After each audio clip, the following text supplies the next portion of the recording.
কুফার বেশিরভাগ মানুষই হযরতে হুসাইন রাদিয়াল্লাহু তাআলা আনহুকে সমর্থন করে, যে আমরা জীবন থাকতে ইয়াজিদের হাতে বায়াত গ্রহণ করব না, আমরা হুসাইনকে চাই, হুসাইন আসবে তার হাতে আমরা বায়াত গ্রহণ করব নবীজির নাতির হাতে, আর উনি দেশ পরিচালনা করবেন। সুবহানাল্লাহ। এই কুফার থেকে শত শত চিঠি মক্কায় মদিনায় প্রেরণ করলেন কার কাছে? হযরতে হুসাইন রাদিয়াল্লাহু তাআলা আনহুর কাছে।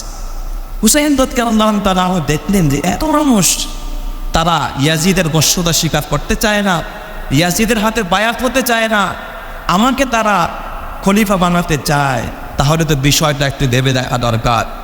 তখন তিনি আসলেই এই চিঠি ফেক চিঠি কিনা, ভুয়া চিঠি কিনা, না সত্য চিঠি, এটা যাচাই করার জন্য তার আপন এক চাচাতো ভাই মুসলিম বিন আকিল, এই মুসলিম বিন আকিল বা ওয়াকিল একে পাঠালেন, যাও তুমি কুফাবাসীর বাস্তব অবস্থাটা দেখে আসো, তারা কি মনে প্রাণে আমাকে চায় নাকি উপরে উপরে কোনো ষড়যন্ত্র চলতেছে। মুসলিম বিন আকিল যখন কুফায় গেলেন, সেখানে গিয়া পরিচয় দিলেন যে আমি মুসলিম বিন আকিল, হুসাইন আমার চাচাতো ভাই। সবাই তাকে সাদরে গ্রহণ করলেন।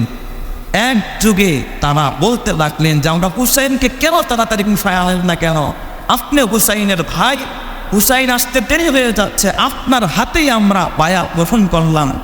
একই দিনে একই মজলিসে একজন আর দুইজন নয়, 18,000 মানুষ মুসলিম বিল আকিলের হাতে হাত দিয়া বলল যে আমরা মুসলিম বিল আকিলের হাতে হাত দিয়া হুসাইনের বায়াত গ্রহণ করলাম। সুবহান। কত হাজার মানুষ? 18,000 মানুষ। মুসলিম বিল ওয়াকিল দেখলো যে আরে পুরা কুফা তো হুসাইনের পক্ষে না বিপক্ষে? পক্ষে। তিনি পত্র লিখলেন যে হুসাইন আপনি আর দেরি নয়, কেমন করবেন না, আপনি চলে আসেন, পরিবেশ পরিস্থিতি সব আপনার পক্ষে, আপনার পক্ষে গণজোয়ার, আপনি আসবেন তো সবাই আপনার হাতে বায়াত গ্রহণ করবে, আপনি চলে আসেন। এই দিক দিয়া ওই কুফা গভর্নর ছিলেন নোমান বিন বাশির রাদিয়াল্লাহু তাআলা, তিনি একজন সাহাবী। এই নোমান বিন বাশির হলো কুফার গভর্নর।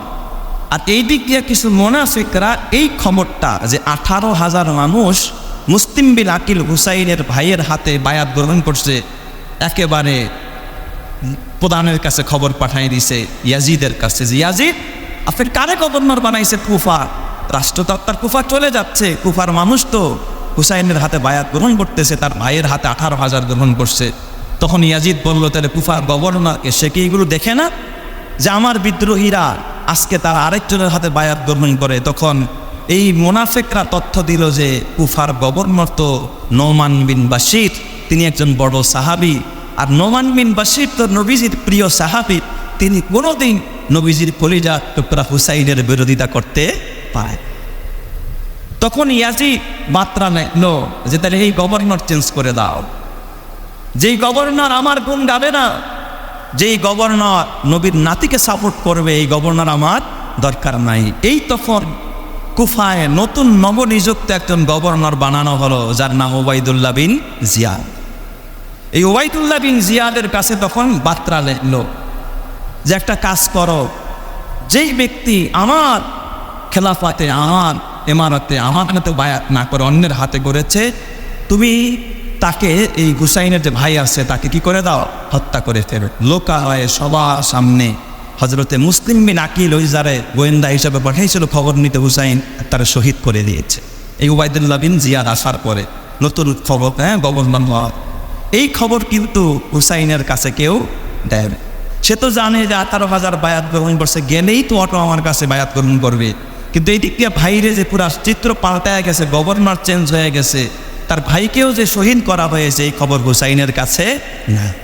হুসাইন রাদিয়াল্লাহু তাআলা আনহু সাহাবায়ে কেরামদেরকে নিয়ে পরামর্শে বসলেন যে এই চিঠি আসছে আমার ভাই মুসলিম বিন আকিলের পক্ষ থেকে, আমি এখন কুফায় যাইতে চাই, আপনারা কি বলেন?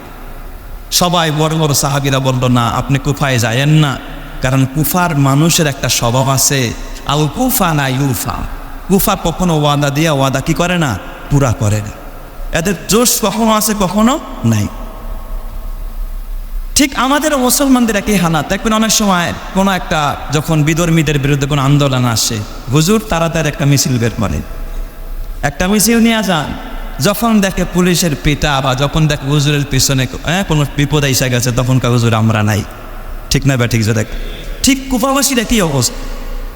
এখন যখন গভর্নর চেঞ্জ, কুফাবাসী পুরা একেবারে পুরুর পালট হয়ে গেছে। এখন আর সবাই ওই ইয়াজিদের যে গভর্নর ওবায়দুল্লাহ বিন জিয়াদ তার বশ্যতা শিকার হয়েছে। তারপরেও দুই একজনে গোপনে গোপনে চিঠি লেখছে, আর চিঠি পৌঁছতেও তো সময় লাগে, যে হুসাইন আপনি দয়া করে কুফায় আসবেন না, কুফার অবস্থা ভালো। এখন হুসাইন রাদিয়াল্লাহু আনহু চিন্তা করলেন যে আমি এদের কথা শুনবো না, আমার ভাই মুসলিম বিন আকিলের কথা শুনবো। মুসলিম বিন আকিল তো বলছে 18,000 মুসলমান, তারাই তো আমি পাঠাইছি, এরা কারা? বিষয়টা তো বুঝছেন। তো হুসাইন রাদিয়াল্লাহু তাআলা ওই সাহাবীদের পরামর্শ উপেক্ষা করলেন। তিনি চিন্তা করলেন যে না, আমার ওখানে গেলেই ভালো হবে, এত মানুষ আমার পক্ষে। তিনি তার পরিবারের সব সদস্য, বাচ্চা সহ, ছোট বাচ্চা, দুধের বাচ্চা সহ 80 জনের মতো মানুষ, কেউ বলছে 72 জনের মানুষ রওনা করলেন কোথায়? কুফা। যাইতে যাইতে যাইতে যাইতে যখন কারবালা প্রান্তরে এসে তারা উপস্থিত হলেন, তখন ছিল 7ই মুহররম। কতই মুহররম? 7ই মুহররম। কারবালায় অবস্থান করার পর এই দিক দিয়া ওবায়দুল্লাহ বিন জিয়াদের কাছে খবর পৌঁছল যে হুসাইনের বাহিনী তারা কারবালায় এসে গেছে। ইয়াজিদ পত্র পাঠায়া দিছে ওবায়দুল্লাহ বিন জিয়াদের কাছে, যেইভাবে হোক তোমরা 5,000 সৈন্য দিয়া একজন সেনাপতি নিযুক্ত করে হুসাইন যেখানে আছে সেখানেই তাকে প্রতিহত করো। কারবালায় যেখানে অবস্থান করতেছিলেন চতুর্দিক দিয়া 5,000 বাহিনী, মাত্র কয়জনকে ঘিরে ফেললো? 80 জন মানুষ, মতান্তরে 72 জন। এই 80-72 জনকে 5,000 মানুষ, তারা ছিল সশস্ত্র যোদ্ধী। আর এরা ছিল নারী পুরুষ সহ, এরা তো গেছে বেড়াতে, এরা তো যুদ্ধ করতে যায় নাই যে আমি গেলে সেখানে বায়াত গ্রহণ করবে, সব পরিবারে তারা গেছে। এই জায়গার মধ্যে অবরুদ্ধ কত। হুসাইন রাদিয়াল্লাহু তাআলা দেখতে পাইলেন অবস্থা তো খুব প্রতিকূল, আমার বিরুদ্ধে তাদের অবস্থান। হুসাইন রাদিয়াল্লাহু তাআলা যেই 5,000-এর যে গভর্নর ছিল তাকে বললেন, শোনো, তোমরা আমাকে এখানে অবরুদ্ধ করেছ, আমি এখানেই থাকবো, তবে একটা কথা, আমি যুদ্ধ করার জন্য আসি নাই, তোমরা আমার 3টা কথা শোনো। 1 নম্বরের কথা হলো, আমি যেখান থেকে এসেছি মদিনা থেকে, আমাকে মদিনায় ফেরত যেতে দাও। আর না হয়তো আমাকে সরাসরি ইয়াজিদের সাথে, তোমাদের যে গভর্নর, তোমাদের যে আমির, ইয়াজিদের সাথে কথা বলার মতো সুযোগ দাও, ইয়াজিদের কাছে আমাকে নিয়ে চলো। অন্যথায় আমাকে যে কোনো এক জায়গায় চলে যাওয়ার মক্কায় বা যেখান থেকে সে চলে যাওয়া রাস্তা করে দাও। তোমরা আমার বিরুদ্ধে কোনো ধরনের ষড়যন্ত্র করো না, আমরা যুদ্ধ করার জন্য এখানে আসি নাই। কিন্তু ওরা কোনো কথাই শুনলো না, সেখানে অবরুদ্ধ করলো 7 তারিখ। 8 তারিখ হয়ে গেল। হযরত হুসাইন রাদিয়াল্লাহু তাআলা আনহু তখন একটা চিঠি লিখলেন ওই ইয়াজিদ বরাবর, যে চিঠিটা দিয়া তোমরা ইয়াজিদের কাছে দাও যে আমি রক্তপাত চাই না, আমি সব সুরাহা চাই, আমি মীমাংসা চাই, আমি যুদ্ধ করার জন্য আসি নাই। এই চিঠিটা যার কাছে প্রেরণ করেছে ওবায়দুল্লাহ বিন জিয়াদ। ওবায়দুল্লাহ বিন জিয়াদ তখন বলল, ঠিক আছে, নবীর নাতি যদি রক্তপাত না চায়, যুদ্ধ না চায়, তাহলে যুদ্ধের দরকার নাই। তোমরা একটা কাজ করো, তাকে সসম্মানে ইয়াজিদের কাছে নিয়ে দাও। তখন শিমর বিন খান্নাস, এই সীমায় সে বলল যে না, হুসাইনকে এইভাবে ছেড়ে দেওয়া যাবে না যে আমাদের আমিরের বিরোধিতা করে, আমাদের খলিফার বিরোধিতা করে। কিছু অতি ভক্ত, অতি চাটুকার, অতি দালাল সব যুগে আসে না নাই, এই সীমার তার একজন। এর এমনি সহসাই নেওয়া যাবে না যে আমাদের নেতার বিরোধিতা করছে, তার মাথা নিয়ে যাইতে হবে, তা বাবা এর হত্যা করে ফেলো। তখন সে চিঠির মধ্যে ভাষা যেখানে বলছে যে আমি রক্তপাত চাই না, সেখানে হুসাইনের চিঠির মধ্যে উনি লিখছে যে আমি রক্তপাত চাই, যুদ্ধ করার জন্য আসছি। এই কথা নিয়ে গিয়ে সেখানে লাগাই দিচ্ছে। তখন ইয়াজিদ ডাইরেক্ট নির্দেশ দিয়া দিচ্ছে যে এই গভর্নর দেওয়া হবে না, তোমরা আরেকজনের নেতৃত্বে আরও কিছু কাফেলা পাঠাও, সেখানে যুদ্ধ হবে, তাকে প্রতিহত করতে হবে। তো তখন তারা 8 তারিখে কুরআন নেওয়া করে ফেলেছে। হযরত হুসাইন রাদিয়াল্লাহু তাআলা ওই জায়গার মধ্যে শিশু বাচ্চা সহ 7 তারিখে অবরুদ্ধ। এবং 8 তারিখে নির্দেশ হয়েছে ওবায়দুল্লাহ বিন জিয়াদের পক্ষ থেকে শিমারের নেতৃত্বে যে তোমরা পানিগুলো এই কুফার কারবালার ময়দানের পাশে যে পানিগুলো আছে, পানির রাস্তা বন্ধ করে দাও। যখন পানি বন্ধ হয়ে যাবে, প্রচণ্ড গরম আরবের হাওয়া, এরা এমনি মরে যাবে, দুর্বল হয়ে যাবে, পানি বন্ধ করে দিয়েছে। রাদিয়াল্লাহু তাআলা 72 জন সাথী নিয়ে অবরুদ্ধ হয়ে তিনি সেখানেই জোহর, আসর, মাগরিবের নামাজ আদায় করেন। 8 তারিখের দিবাগত রাত, 9 তারিখের রাতে হযরতে হুসাইন রাদিয়াল্লাহু তাআলা সাথীদেরকে নিয়ে শুয়ে আছেন। নামাজ পড়তেছেন, তার নেতৃত্বে অবরুদ্ধ করে রাখছে। গভীর রাত্রে হযরত হুসাইন রাদিয়াল্লাহু তাআলা আনহু ইতিহাসের কিতাবে লেখে চিৎকার মেরে কেঁদে উঠছে।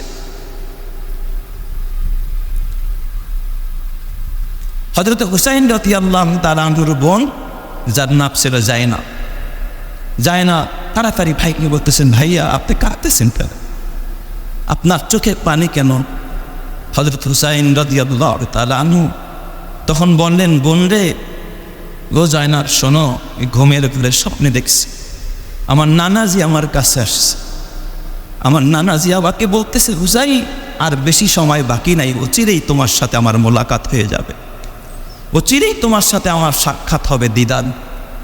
এই কথা শুনতেই হযরতে জায়নাব কান্না করা আরম্ভ করলেন, চিৎকার মারতে লাগলেন। হুসাইন বলেন, তুমি বিলাপ করতেছো কেন?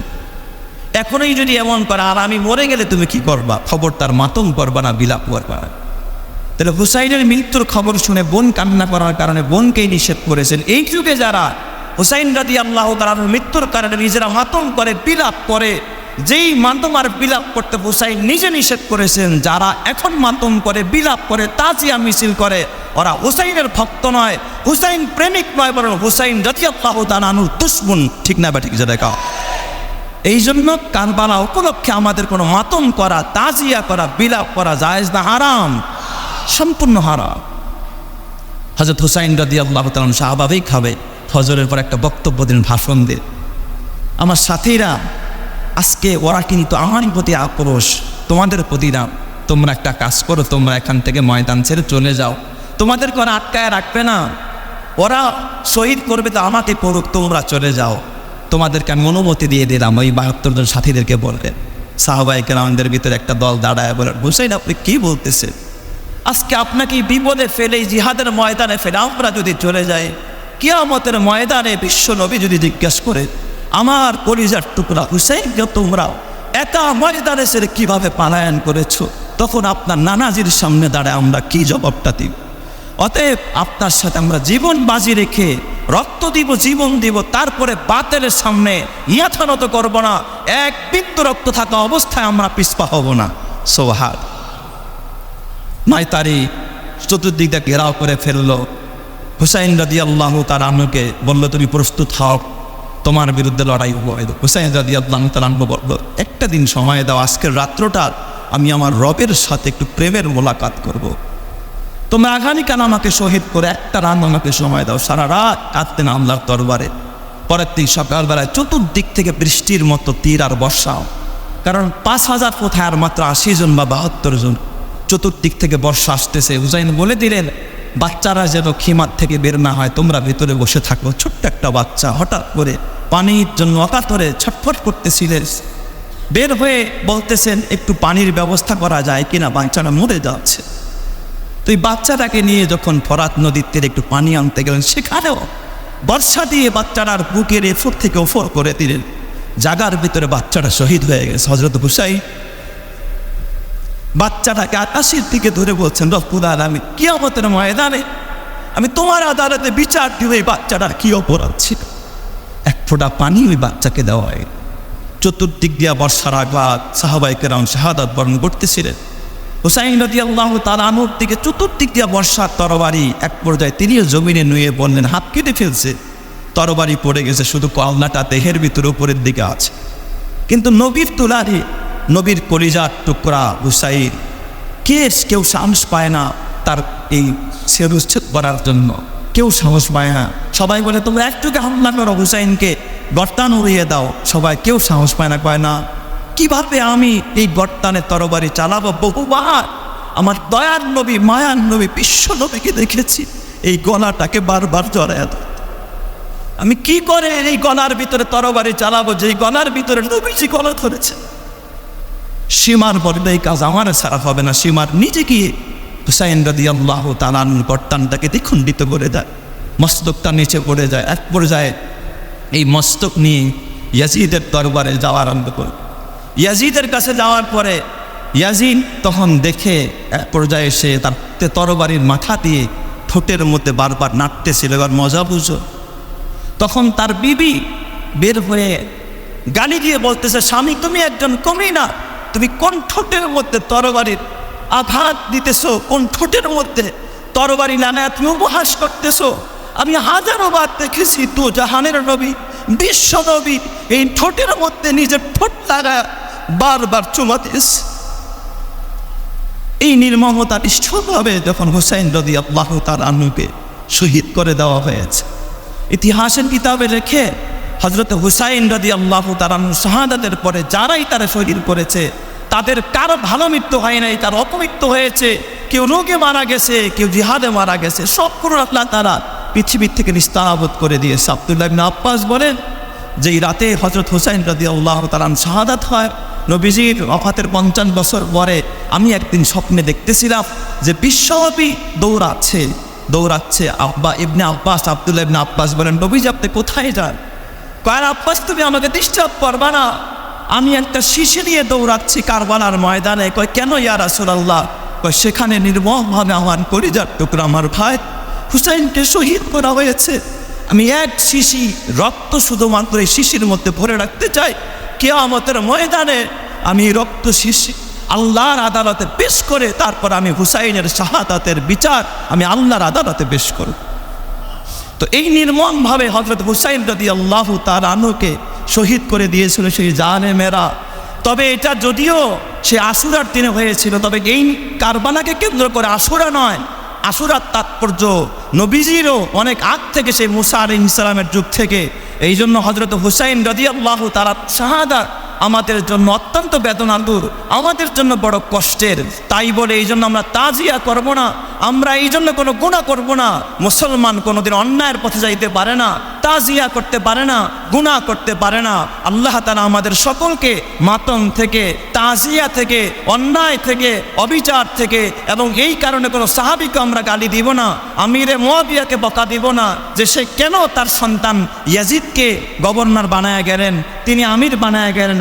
আসলে তিনি যোগ্য মনে করেছেন বিদায় বানায়া গেছেন, কিন্তু ছেলে যে পরবর্তীতে খারাপ হবে এটা তো বাবা জানতো না। এই জন্য আমিরে মুয়াবিয়া রাদিয়াল্লাহু তাআলা আনহুর ব্যাপারে কোনো রকমের কটূক্তি করা যাবে না। আল্লাহর কোরআন বলে, আল্লাহ তাআলা নিজে বলেছেন, উলাইকাল্লাযীনা ইমতাহানাল্লাহু কুলুবাহুম লিত্তাকওয়া, উলাইকাল্লাযীনা ইমতাহানাল্লাহু কুলুবাহুম লিত্তাকওয়া লাহুম মাগফিরাতুন ওয়া আজরুন আযীম। আল্লাহ বলেন, সাহাবীরা কারা জানোনি? যাদের অন্তরটাকে আল্লাহ তাআলা তাকওয়া দিয়া পরীক্ষা করেছে, এদেরকে আল্লাহ তাআলা ক্ষমা করে দিয়েছে, আর এদের জন্য রয়েছে মহান পুরস্কার। আল্লাহর নবী বলেন, আল্লাহ ফি আসহাবি লা তাত্তাখিযুহুম গারাদাম মিন বাদি। খবরদার, আমার সাহাবীদের বেলায় তোমরা আল্লাহকে ভয় করো, আল্লাহকে ভয় করো। আমার সাহাবীদেরকে তীরিন নিশারা বানাবা না, সমালোচনা করবা না। মুয়াবিয়া রাদিয়াল্লাহু তাআলা আনহুকে নিয়ে সমালোচনা চলবে না। কোনো সাহাবীকে নিয়ে যারা সমালোচনা করবে তাদের দুনিয়ায়ও ক্ষতি হবে, পরকালেও তারা বেঈমানদের কাতারে দাঁড়াবে। আল্লাহ তাআলা আমাদের সকলকে সাহাবায়ে কেরামের আজমত, সাহাবায়ে কেরামের শান, আল্লাহ তাআলা ইসলামের সঠিক ইতিহাস জেনে আমাদেরকে সিরাতে মুস্তাকিমের উপর চলার তৌফিক দান করেন। সবাই বলি আমিন।